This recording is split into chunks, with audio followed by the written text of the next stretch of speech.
Oke, dalam pertemuan kali ini kita akan membahas tentang deret Taylor dan analisis Galat. Nah, ini akan sangat penting untuk kita bahas. Kenapa? Karena seperti yang kita jelaskan di awal bahwa solusi numerik itu pasti ada Galatnya. Gitu. Solusi numerik itu pasti ada Galatnya. Pertanyaannya, Galatnya itu berasal dari mana ya kira-kira? Lalu kalau kita sudah tahu Galatnya itu berasal dari mana, bagaimana cara kita supaya Galatnya itu kecil? Nah, itu pertanyaannya. Bagaimana kita asal dari Galat itu, dan sekarang bagaimana mengecilkan Galat itu. Karena solusi numerik itu pasti ada Galatnya atau error. Oke, kita mulai. Nah, pertama dikenalkan tentang deret Taylor. Mungkin ada yang sudah tahu ini deret Taylor di kalkulus dipelajari nggak? Deret Taylor. Belum, Pak. Oh, belum ya. Oke, jadi memang um, kalkulus itu ada, atau kalkulus atau matematika dasar ya, itu ada yang membahas deret Taylor atau enggak. Kalau enggak dibahas berarti ya memang ini diserahkan ke metode numerik untuk membahasnya. Nah, jadi sebenarnya ide dari deret Taylor itu gini, cuma suatu fungsi gitu ya. Nah, suatu fungsi itu setiap fungsi itu nanti dapat kita nyatakan dalam bentuk polinomial. Nah, polinomial atau suku banyak gitu ya. Jadi setiap fungsi nanti kita ubah ke dalam bentuk polinomial atau suku banyak. Nah, kenapa harus kita ubah ke bentuk polinomial? Karena kalau polinomial nanti kita menganalisnya jadi lebih mudah gitu.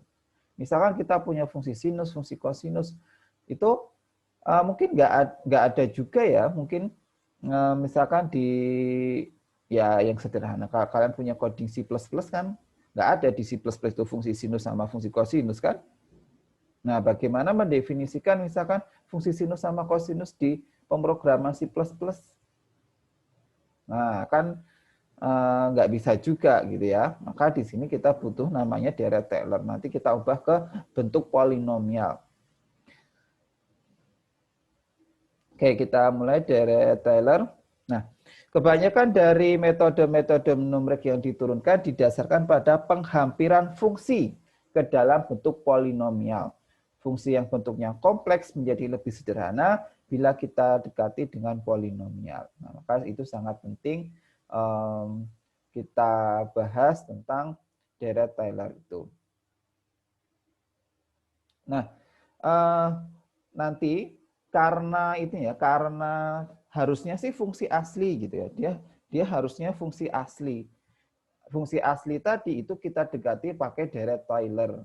Nah, maka nanti ada galat atau ada selisih antara solusi dari fungsi asli sama solusi dari fungsi deret Taylor. Nah, itu nanti yang juga merupakan salah satu sumber galat. Oke, kita lihat definisinya dulu. Andaikan fungsi f dan semua turunannya, jadi ada f aksen, f double aksen, f triple aksen, dan seterusnya, menerus pada selang AP. Menerus itu berarti continue ya bahasa Inggrisnya. Continue pada selang AP. Misalkan ada titik x0, itu a, b, maka untuk nilai-nilai x di sekitar x0, misalkan ini gambarnya di 2.1, ini ada x, untuk nilai X yang di sekitar X0 dan X elemen pada selang AB, Fx dapat diperluas atau diekspansi ke dalam deret Taylor. Jadi fungsi Fx ini sama dengan, nah ini bayangkan ini bukan pendekatan lagi ya, tapi ini sama dengan.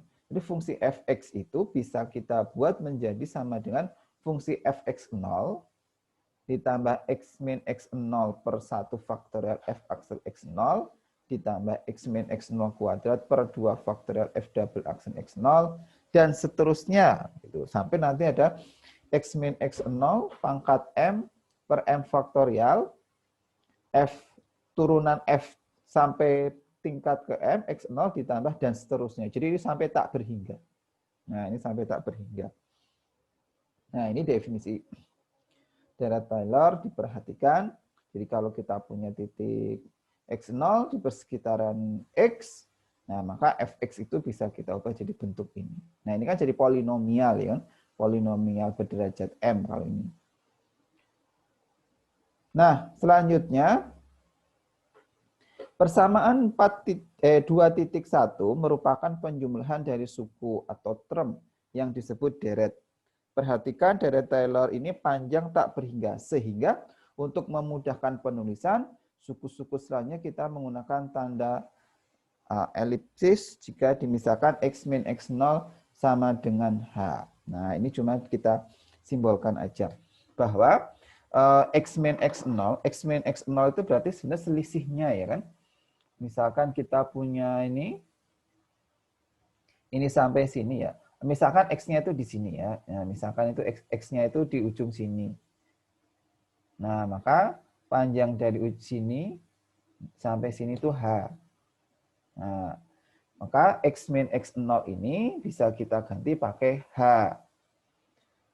Nah, diganti ini jadi H min H per 1 faktor F aksen X0 ditambah H kuadrat 2 faktor F double aksen X0 ditambah dan seterusnya. Ini cuma diganti. Oke, lalu,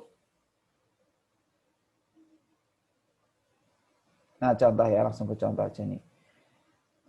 Sudah kenal kan ya, kalau cuma fungsi sinus kosinus mah sudah paham. Nah sekarang hampiri fungsi fx, ya, hampiri fungsi fx sin x ke dalam deret Taylor di sekitar x sama dengan 1. Nah diketahui di sekitar x0 sama dengan 1. Pertama kita harus mencari turunannya. Sudah hafal kan ya turunan trigonoma? Turunan sin jadi cos, turunan cos jadi min sin, turunan min sin berarti jadi min cos, turunan min cos jadi sin. Nah, dan seterusnya. Ini turunan-turunannya. Maka berdasarkan rumus P21 tadi, sin X itu dapat kita hampiri dengan deret Taylor, yaitu sin X sama dengan sin 1. Nah, ini sin 1 ditambah X min 1 per 1 faktorial cos 1 ditambah X min 1 kuadrat per 2 faktorial sin min sin 1. Jadi tinggal disubstitusikan ya, X-nya kita ganti sama 1. Nah, atau kalau mau pakai H gitu ya, kalau kita gunakan H, itu juga bisa si X min 1 ini kita ganti jadi H. Maka ini diganti dengan H. Ini H kuadrat, H pangkat 3, dan seterusnya. Nah, inilah disebut sebagai deret Taylor. Gitu ya. Deret Taylor fungsi sin X di sekitar X0 sama dengan 1. Nah, sekarang kalau kita ambil gitu ya. Kalau kita ambil X0-nya sama dengan 0, maka deret dinamakan deret Maclaurin. Nah, jadi sebenarnya kan tadi X0 itu ini ya, X0 itu terserah kita gitu. Kita mau mengambil deret Taylor-nya tadi di sekitar titik mana? Di sekitar X0. X0 kita tentukan terserah. Tapi kalau kita ambil nilai X0 sama dengan 0, nah itu dinamakan nanti deret Maclaurin. Nah, namanya deret Maclaurin. Yang merupakan deret Taylor baku. Nah, jadi kasus X0 sama dengan 0 paling sering muncul dalam prakteknya. Ya sebenarnya karena lebih gampang ya kan. Kalau kita ambil X0-nya sama dengan nanti kan perhitungannya jadi lebih mudah. Nah, itu dikatakan sebagai deret Maclaurin. Oke, ada contoh kalau di sini. Nah, ini ya contohnya, uraikan sin X, E pangkat X, cos X, dan len X plus 1 masing-masing ke dalam deret Maclaurin. Nah, coba kita yang sin tadi ya, sin tadi kita sudah ada bahwa rumusnya adalah sin X0 ya kan, ditambah X min X0 ditambah ini X min X0 kuadrat dan seterusnya. Nah, X0-nya kita ganti dengan 0. Nah, Setelah kita ganti dengan 0, nah maka kita dapat sin 0. Berapa ini coba kita jabarkan deh, biar kalian paham. Sin 0 berapa sin 0? Sin 0, 0 ya. Sin 0, 0. Terus cos 0, 1. Maka ini jadi tinggal X, ya kan? Ini X per 1 faktornya kan 1 ditambah. Ini sin 0, 0 ya. Maka di sini 0, ini habis. Ditambah, ini cos 0, 1 ya. Terus ini ada X. Ya, ini ada X pangkat 3 kan? Nah, maka bisa kita tulis, ini ada min-nya, ambil dari sini ya. Maka ini jadi min. Nah, ini jadi min X pangkat 3 per 3 faktorial. Gitu. Ditambah ininya 0. Dan seterusnya. Nanti yang setelah ini jadinya apa? Kalau kita tambahin. X min 0 pangkat 5 dibagi 5 faktorial kali cos 0. Nah, sekarang kalau kita ini kalau kita hitung berarti hasilnya sama dengan 5 faktorial ya. 5 faktor X pangkat 5 per 5 faktorial. Nah, dan seterusnya. Kalau kita tuliskan bentuknya ini. X min X pangkat 3 plus X pangkat 5. Nah, dilihat ya, ini polanya itu nanti sebenarnya plus minus plus minus plus minus plus minus gitu. Ini kalau coba ya kita lanjutkan. Berarti setelah ini apa? X pangkat berapa kira-kira? X pangkat 6 atau 7? 7 ya. Karena kalau yang genap tadi dia hasilnya 0. Ini kalau kita panjangkan. Pangkat 7 per 7 faktorial. Nah, terus ini plus. Berapa? X. X pangkat. Ya. Bawah tulis ini ya. Maaf ya ke bawah ya. X pangkat 9 per 9 faktorial. Terus habis itu min. Nah, X pangkat 11. 11 faktorial. Ditambah dan seterusnya. Nah, ini jadi ini tuh nanti masih panjang ya. Ini tuh masih sampai tak berhingga. Jadi polanya kalau sin gitu. Plus, min, plus, min, plus, min. Dan yang ada pangkatnya pangkat ganjil. Nah, selanjutnya ini ada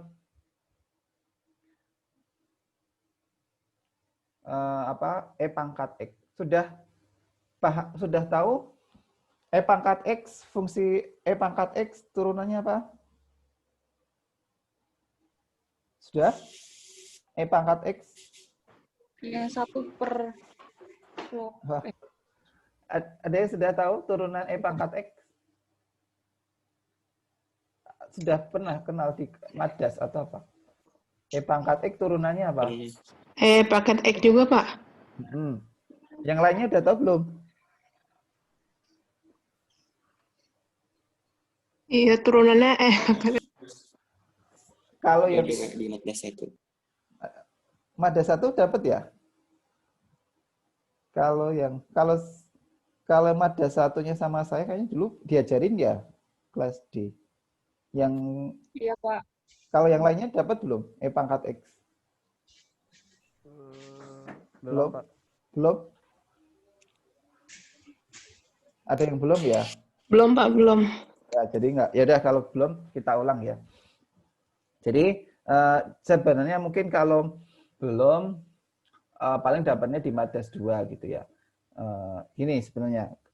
Jadi E itu natural number ya, eksponen fungsi eksponen, namanya fungsi eksponen, EX. Kalau di coding, di pemrograman bisa kamu tulis EXP. Mungkin di apa ya? Mungkin di Python atau kalau di MATLAB ada gitu. Atau di R gitu. EXP, eksponen. Nah, itu kalau ada yang belum tahu, kalau kita punya fungsi Y sama dengan E pangkat X gitu ya, maka turunannya tetap gitu. Jadi E pangkat X turunnya tetap gitu. Jadi turunannya ya tetap E pangkat X gitu. Turunan keduanya ya tetap E pangkat X. Turunan ketiganya tetap gitu. Jadi turunan E pangkat X tetap E pangkat X. Oke, coba ngetes nih. Kalau kita punya E pangkat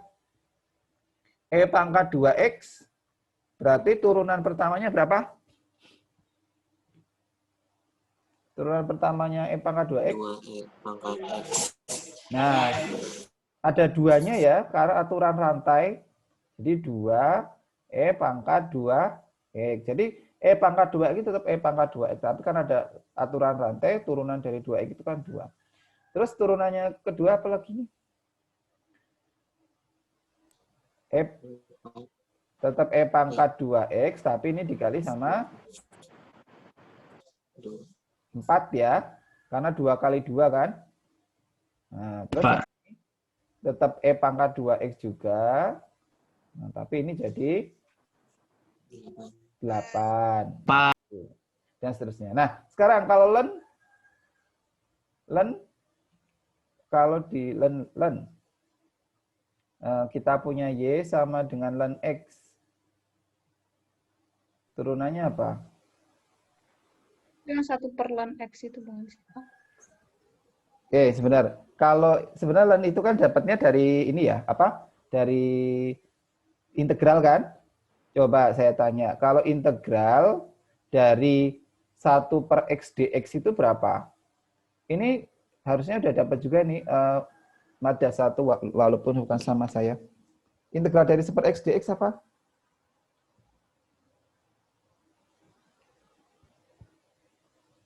Ya dah, kalau bingung.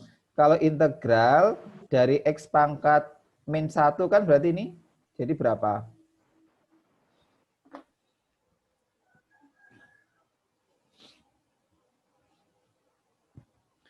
Kalau integral itu kan pangkatnya ditambah ya, ya enggak?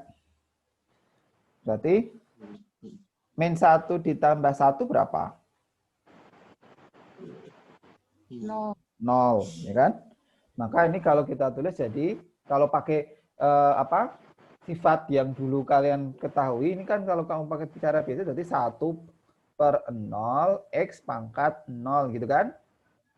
Nah, ini kan sebenarnya nggak terdefinisi itu. Maka didefinisikan integral dari 1/x itu sama dengan ln x.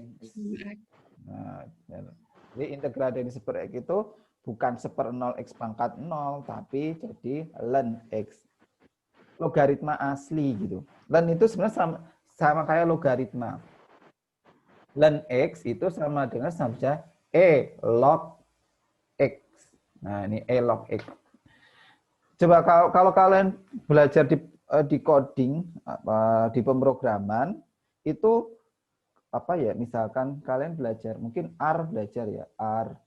Kalian dapat R atau di MATLAB atau apa itu, log gitu. Log itu bukan log yang bilangan pokoknya 10 gitu, tapi log yang ada di codingan itu biasanya bilangan pokoknya itu E tadi atau ln.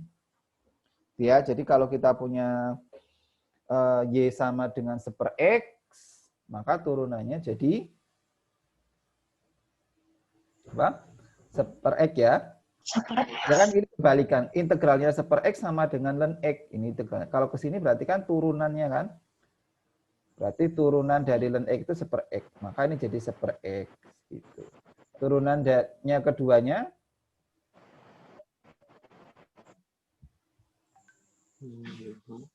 seberapa? Turunan keduanya. Nah, ini dia kalau bingung. Ini kan sama aja x pangkat min 1 kan. Turunannya berapa? Min 1/x kuadrat. Ya, atau ini kan jadi min x pangkat min 2 ya. Atau jadi min 1/x kuadrat. Kalau turunan ketiganya, berarti plus ya. 2 ya. 2 x pangkat min 3. Ini 2 kali 1/x pangkat 3. Nah, itu jadi mungkin ada yang belum paham, belum dapat, ada yang belum dapat di Madas. Tuh, E pangkat X itu turunannya tetap E pangkat X, mau diturunin berapapun, dia tetap E pangkat X gitu. E pangkat 2X juga tetap E pangkat 2X, tetapi hati-hati kalau dia itu bukan X, 2X itu harus dikali sama turunannya, karena terkait dengan aturan rantai. Ya, 2E pangkat 2X, selanjutnya 4E pangkat 2X, dan seterusnya. Kalau selanjutnya turunan dari len itu sama dengan seper X. Turunan len X seper X. Oke, seperti itu. Kita lanjut.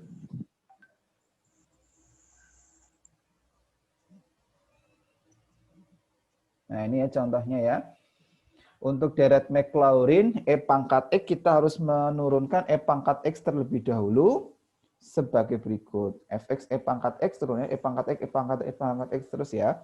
Nah, kalau kita jabarkan, ini E pangkat X sama dengan E pangkat 0, ya kan?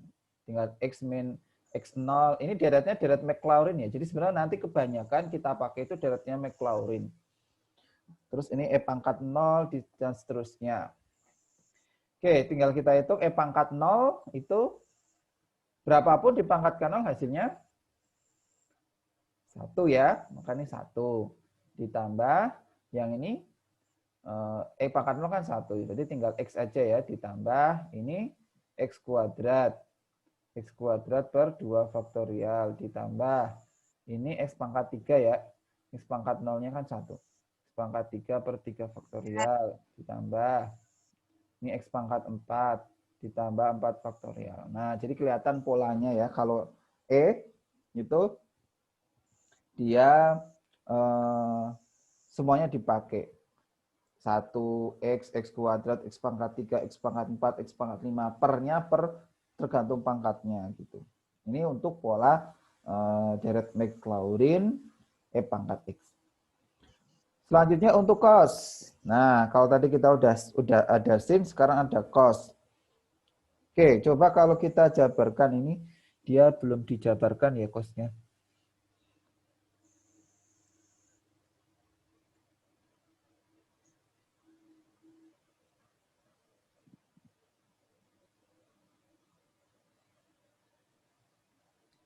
Oke, sekarang cos coba. Turunan dari cos itu turunan dari cos main sin, turunan dari main sin main cos, turunan ketiganya sin X, turunan keempatnya cos X dan seterusnya. Maka kalau kita jabarkan, coba kita jabarkan nih. Berarti pertama langsung aja ya, ini deretnya deret Maclaurin. Maka nanti yang pertama gimana? Cos X sama dengan,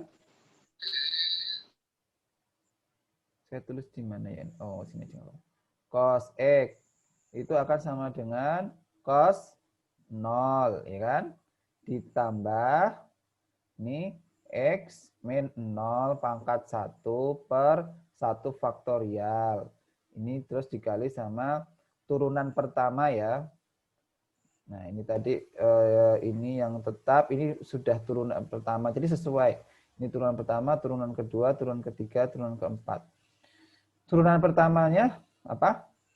Min sin ya. Berarti min sin 0 ditambah habis itu X min X0 pangkat 2 per 2 faktorial kali turunan keduanya tadi min cos 0 di ya min cos 0 ya plus dan seterusnya. Nah, terus kita cari cos 0 1 ya, maka di sini 1. Terus ini sin 0 0 ya, maka ini tuh habis gitu. Sin 0 ini habis. Terus cos 0 itu 1, maka yang pangkat 2 ada di sini. Maka X kuadrat per 2. Terus nanti yang selanjutnya kan ada sin. Kan kosin itu dia berubah-ubah. Yang sin 0, maka nanti adanya yang X pangkat 4, terus adanya X pangkat 6 dan seterusnya. Gitu. Jadi kalau kita lihat yang pola cos itu adanya pangkatnya pangkat genap, ya kan? Kalau yang sin tadi dia pangkatnya pangkat ganjil. Nah, ini tadi kalau sin itu pangkatnya ganjil, X pangkat 3, X pangkat 5. Nah, tapi kalau di sini kita yang cos gitu, itu pangkatnya pangkat genap, 1 X kuadrat. Dan tandanya masih sama ya, ya kan ini? Plus, min, plus, min, plus, min gitu. Ini juga tadi plus, min, plus, min. Ini harusnya kalau kamu, ya kalau nanti di coding mendefinisikannya gini ya. Misalnya kalian belum, ini ya, coba saya tanya dulu. Kalau di CPP, kan belajar CPP ya. Di CPP ini enggak, ada enggak definisi dari fungsi sin X, cos X gitu? Ada enggak?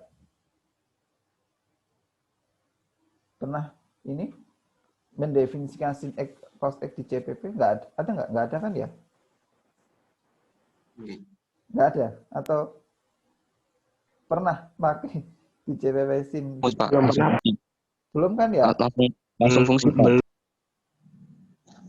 Ada langsung fungsi sin X itu bisa? Bisa Pak, pakai ada functionnya. Oh, ada function ya? Iya. Harus ada package-nya ya? Harus ada package-nya atau langsung udah ada? Package-nya udah ada Pak, tinggal include aja gitu, include met.h. Oh, berarti harus ini ya, harus include package-nya dulu kan? Iya Pak. Nah, sebenarnya gini, ya kalau ditanya terus package-nya itu dia mendefinisikan fungsi sinus cosinus dari mana ya? Sebenarnya dia mendefinisikannya dari sini, dari deret Maclaurin gitu. Jadi kalau sudah package-nya sendiri dia mendefinisikan fungsi sinus cosinus dari mana? Ya sebenarnya dia kalau dari komputer dia dari deret Maclaurin. Kenapa? Kan kita udah tahu ya kalau di komputer itu adanya angka binary kan, angka biner. Gitu. Kalau yang ini cuma angka biner, dia taunya cuma on atau off gitu kan kalau biner itu sebenarnya. Nah sebenarnya perhitungan yang dasar yang ada di apa coding kan itu adanya cuma jumlah sebenarnya kan, di jumlah.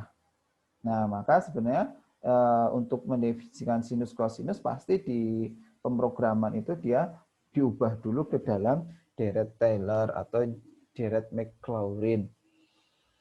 Oke, selanjutnya ini yang contoh ln X tadi ya, ln X plus 1.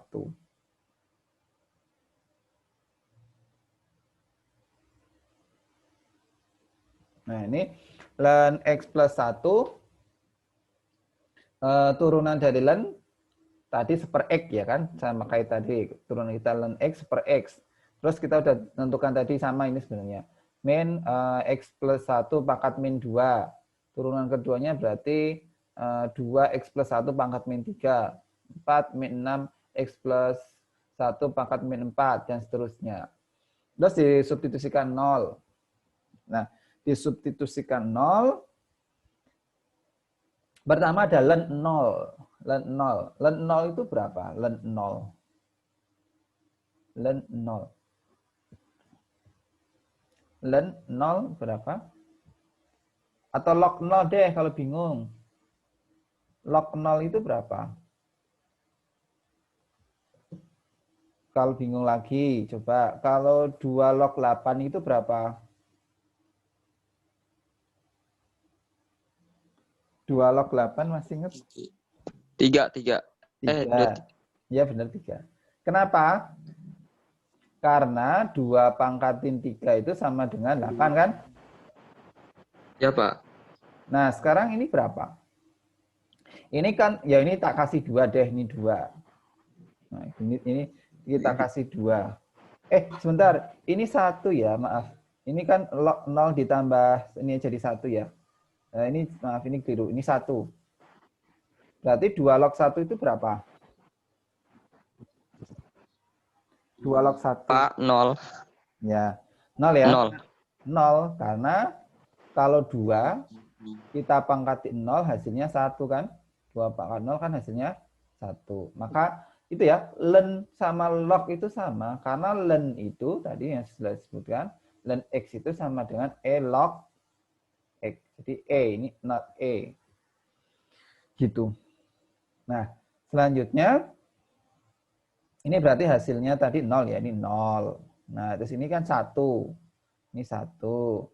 Terus ini 1 berarti ini X 0 ditambah 1 pangkat min 1 ya.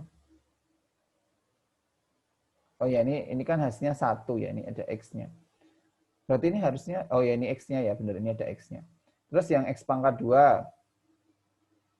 Yang X pangkat 2 berarti X kurangi 0 pangkat 2 per 2 faktorial. Nah ini.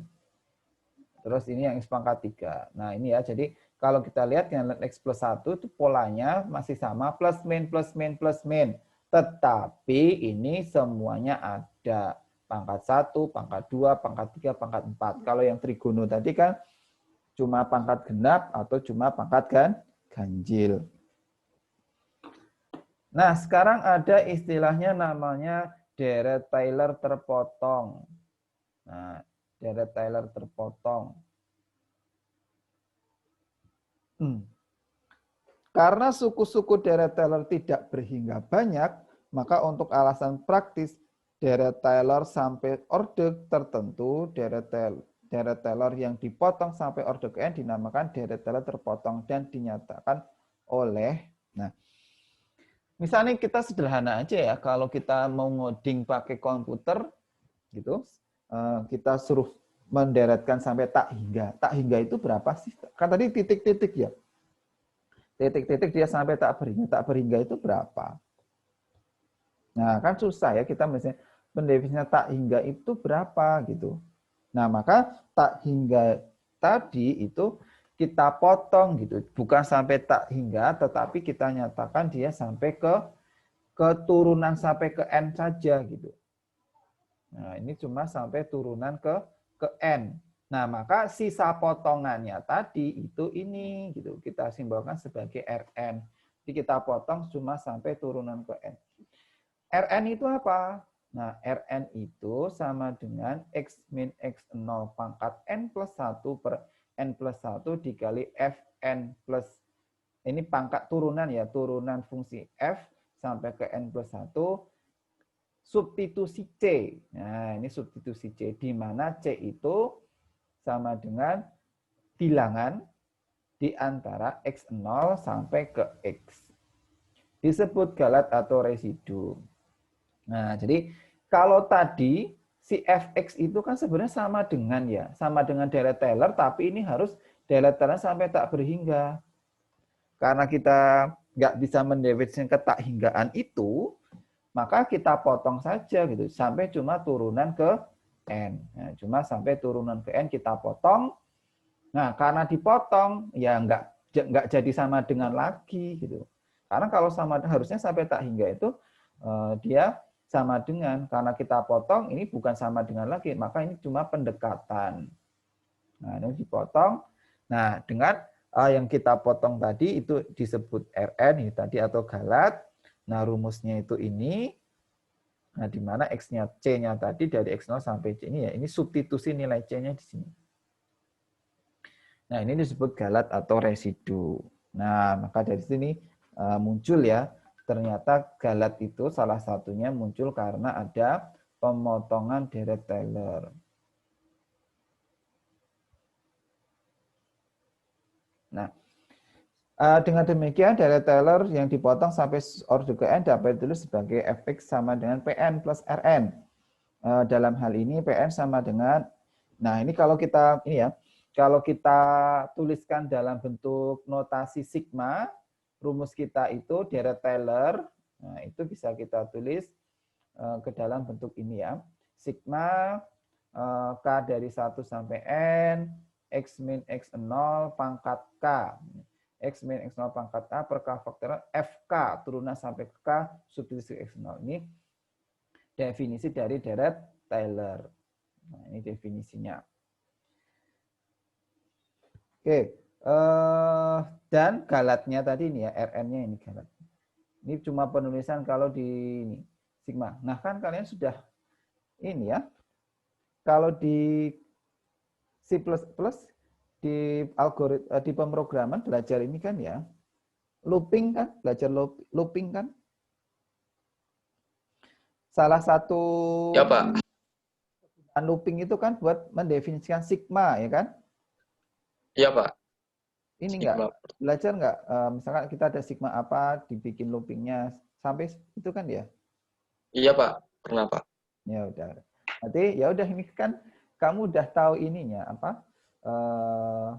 Teorinya apa? Ini sigma ini nanti kalau dibikin pemrograman tinggal kita ubah aja jadi looping gitu. Oke. Maka nanti harusnya sudah bisa tadi ya pemrogramannya. Oke, lanjut. Ini contoh ya, ini contoh. Kalau si cost-nya tadi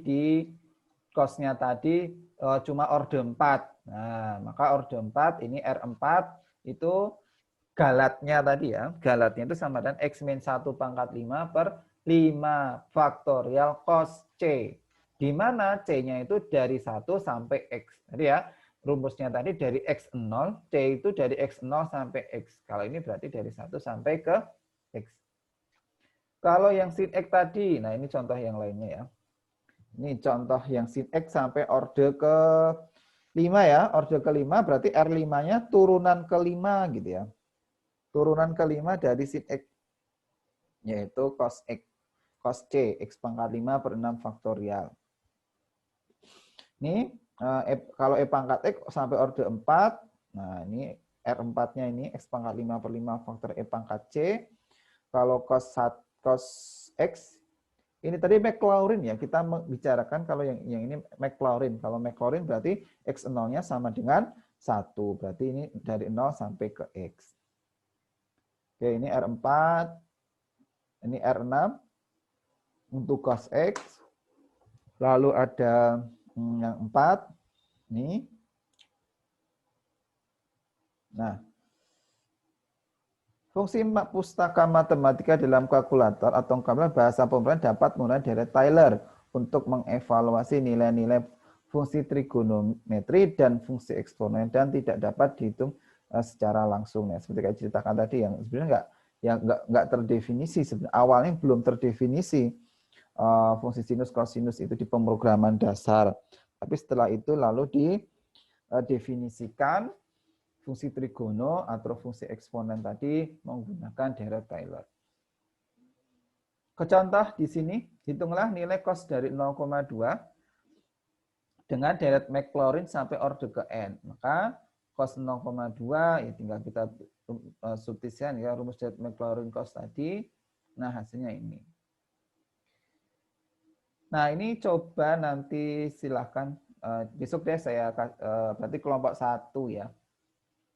Atau besok ini aja, berarti dibikin kelompok dulu gitu ya, terus diundi. Kelompok 1, kelompok 2, kelompok 3-nya siapa gitu. Supaya adil.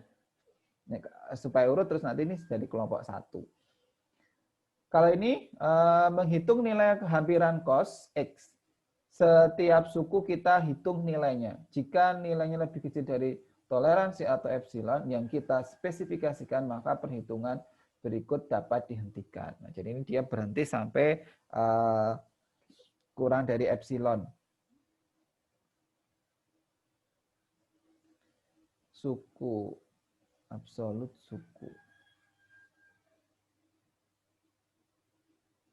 Tanda pangkat. Oh ya, epsilonnya tadi ini ya, kalau dia mendefinisikan epsilonnya tadi ini, jika epsilon itu lebih besar, suku, absolut suku lebih besar dari epsilon, nah berarti sebenarnya ini untuk misalnya si absolut suku ini tadi, sukunya. Suku itu didefinisikan sebagai tanda, terus pangkat X pangkat atau berarti ini Rn tadi ya sebenarnya. Rn tadi ini tuh. Jadi kalau selama Rn-nya itu errornya tadi kurang dari ini, maka dia akan terus looping gitu. Kalau sudah kalau selama dia lebih dari selama dia lebih dari epsilon, maka dia akan terus looping. Kalau sudah kurang dari epsilon, dia berhenti. Oke, nanti ini silahkan. Selanjutnya kita ke analisis galat. Nah, jadi kita tadi sebenarnya sudah tahu, oh salah satu dapat galat itu dari deret Taylor. Deret Taylor yang awalnya harusnya sampai tak berhingga, kita potong sampai suku tertentu, maka nanti ada galatnya. Oke, sekarang misal analisis galat, misalkan atopi adalah nilai hampiran terhadap nilai sejati A, maka selisihnya yaitu epsilon sama dengan A min atopi. Nah, ini jadi ini pendefinisian dari galat. Ini ya, epsilon. Biasanya kita error itu simbolnya epsilon. Epsilon sama dengan A min atopi galatnya. Nah, tapi kan sebenarnya ini ya, misalkan kita punya ini satu atopinya, atopi itu nilai hampirannya, A itu nilai sejatinya. Ini kalau kita kurang epsilonnya jadi min 0,01. Jika tanda positif atau negatif tidak dipertimbangkan. Nah, yang jadi masalah kalau kita langsung cuma pakai galat ini, kita nggak bisa bandingkan antara positif sama negatif gitu ya. Misalnya nih sejatinya itu 10,5 gitu ya. Ini sejatinya. Terus ada pendekatan, dia yang misalkan hasilnya 10,4 gitu. Terus nanti ada yang pendekatan misalkan 10,55 misalkan. Kalau kita hitung epsilonnya, ini epsilonnya berapa kalau ini? Berapa epsilon? Epsilon itu didefinisikan sebagai A min atopi. Berarti epsilonnya minus, ya kan? Ini jadi minus 0,01. 0,1 ya. Kalau yang ini minus berapa? 0,001. 001. Ini bukan minus ya, plus ya. Iya, plus. 0,05 ya.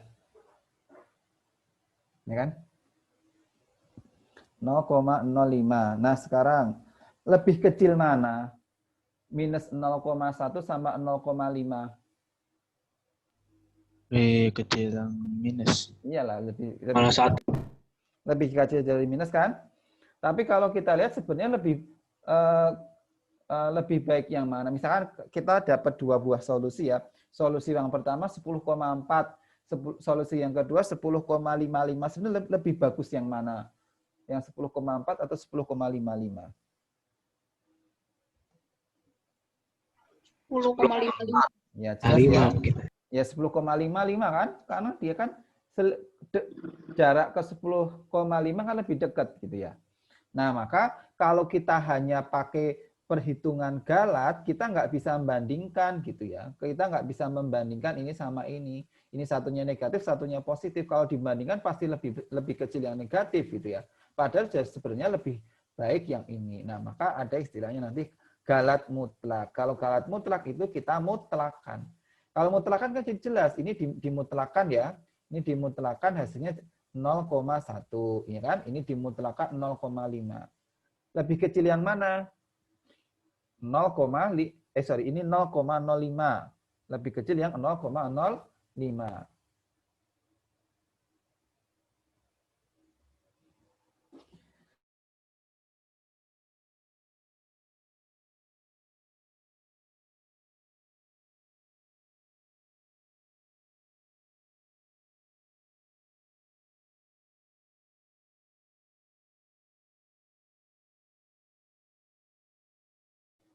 Sudah terdengar suara saya?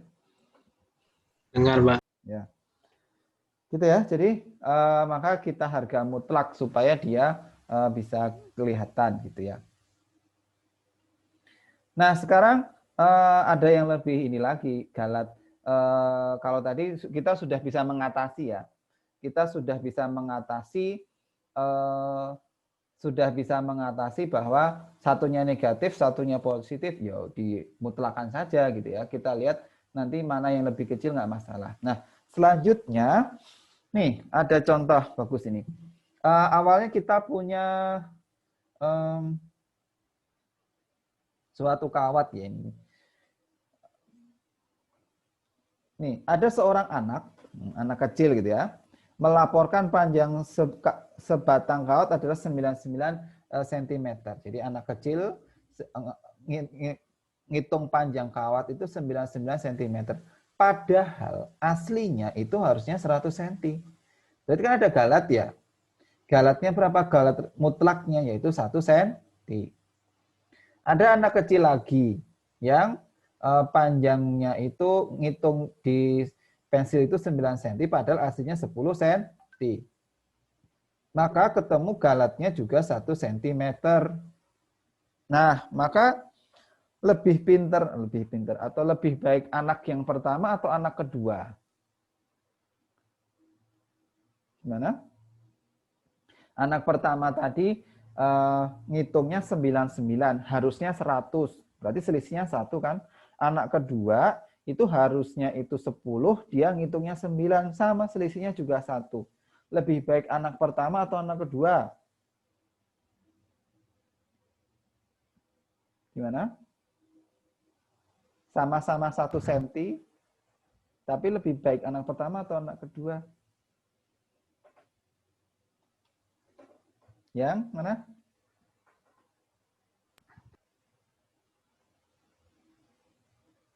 Kamu mungkin. Gimana? Anak ya? Ya benar. Yang pertama ya. Tadi ada yang pertama ya. Ya kan yang pertama lebih baik. Harusnya 100 dia cuma selisih 1 cm jadi 99 gitu ya. Yang kedua harusnya 10 dia 9. Walaupun sama-sama 1 cm selisihnya kan jauh lebih bagus yang tadi kan. Ya Harus, Pak, yang 100. Yang pertama ya harusnya 100 dia dapatnya 99 kan.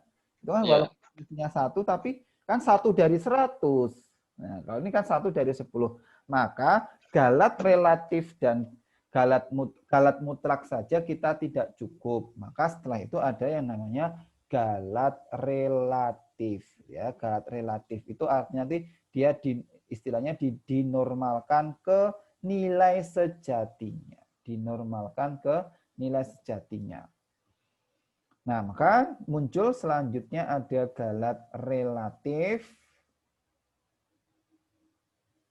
Nah, ini galat relatif itu epsilon R sama dengan epsilon per A.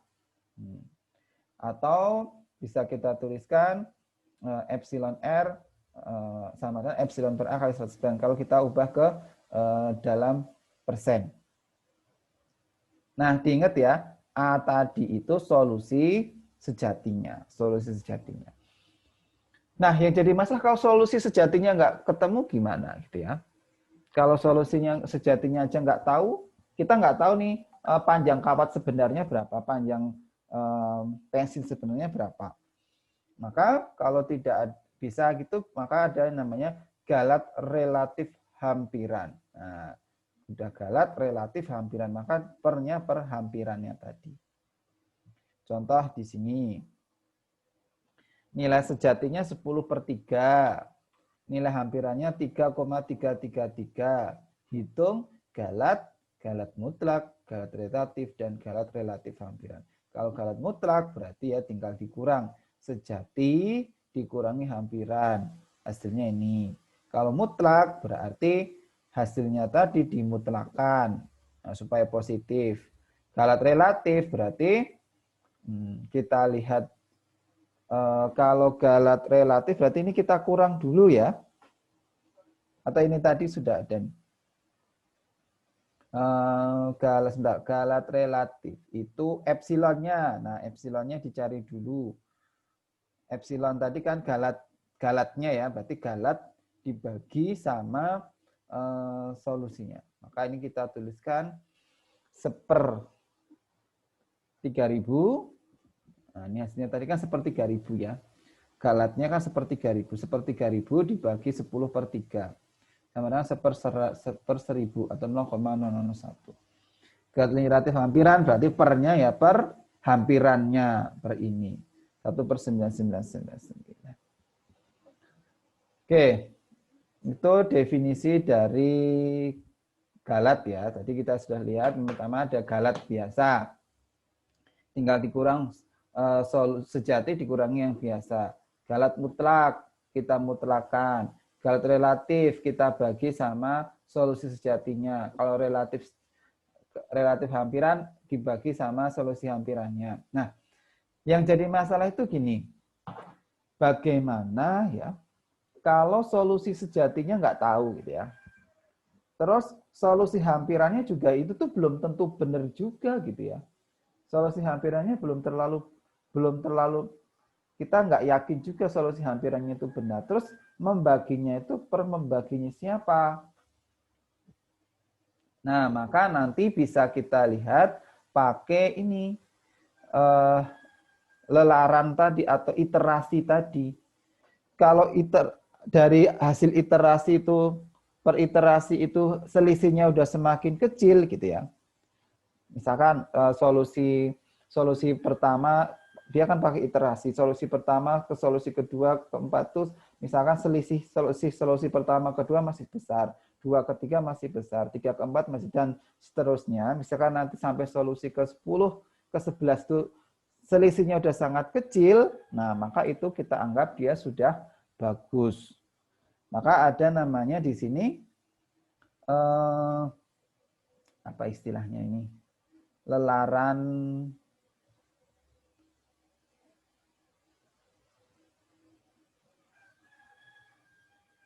relatif ya. Galat relatif hampiran juga. Nah, namanya sama. Galat relatif hampiran, tetapi kita menggunakannya iterasi. Bahwa galat relatif hampiran tadi, iterasi tadi, lelaran, kita semua epsilon RA ya, itu kita dapat dari AR plus 1 min AR per AR plus 1. Jadi solusi ke R plus 1 dikurangi solusi ke AR dibagi AR plus 1. Nah, ini biasanya nanti, nah ini sebenarnya lebih, di prakteknya nanti lebih sering kita pakai yang ini ya. Lebih sering kita pakai yang lelaran hampiran tadi. Nah, dia berhenti jika kurang dari epsilon S. Epsilon S ini yang kita tentukan. Nah, contohnya ini, kita punya rumus iterasi, itu min XR pangkat 3 ditambah 3/6. Nah, ini tinggal kita substitusikan saja. Solusi yang pertama,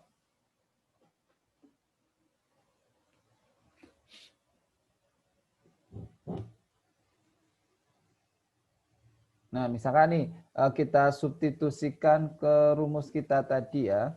Rumus kita tadi kan ini, X pangkat 3, ya. Min XR pangkat 3 ditambah 3/6. Nah, kita masukkan pertama substitusi 0 ya. Substitusi 0 berarti kan ini 0. Jadi 3/6 0,5 gitu ya. Terus kita substitusikan 1. 1 disebutnya hasilnya ini gitu ya. Nah, terus kita cari galat-galatnya tadi apa? Galatnya itu ini dikurang. Nah, ini juga kurang. X1 min X0 per X1 hasilnya ini. Nah, kita akan berhenti jika nanti galat relatifnya ini sudah kurang dari 0,000001. Maka ini kan dikurang, masih kurang ya. Maka masuk iterasi kedua. Masukin 2. Ini dicari galatnya masih kurang lagi. Ketiga, nah juga dicari. Dan seterusnya. Sampai nanti dia kurang dari galat relatif yang kita tentukan. Nah, ini sampai iterasi kelima dia baru kurang dari epsilon S. Dia baru berhenti. Maka sudah terpenuhi, maka lelaran tadi atau loopingnya dia berhenti. Oke, sampai di sini mungkin ada yang ditanyakan.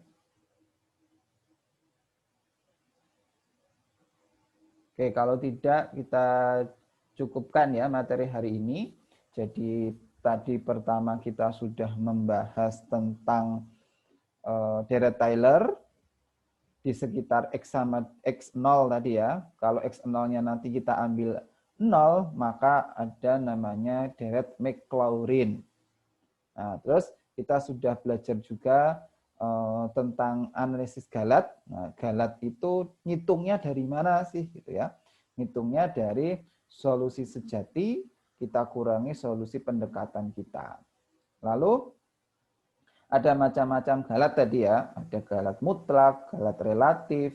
Terus nanti kalau Galat relatif kita susah, maka kita bisa mencari pakai Galat dari iterasi. Kalau solusi iterasi setelahnya dikurangi sebelumnya itu dia sudah kurang dari Galat yang kita tentukan, nah maka iterasi nanti bisa. Oke, silakan kalau ada yang mau bertanya.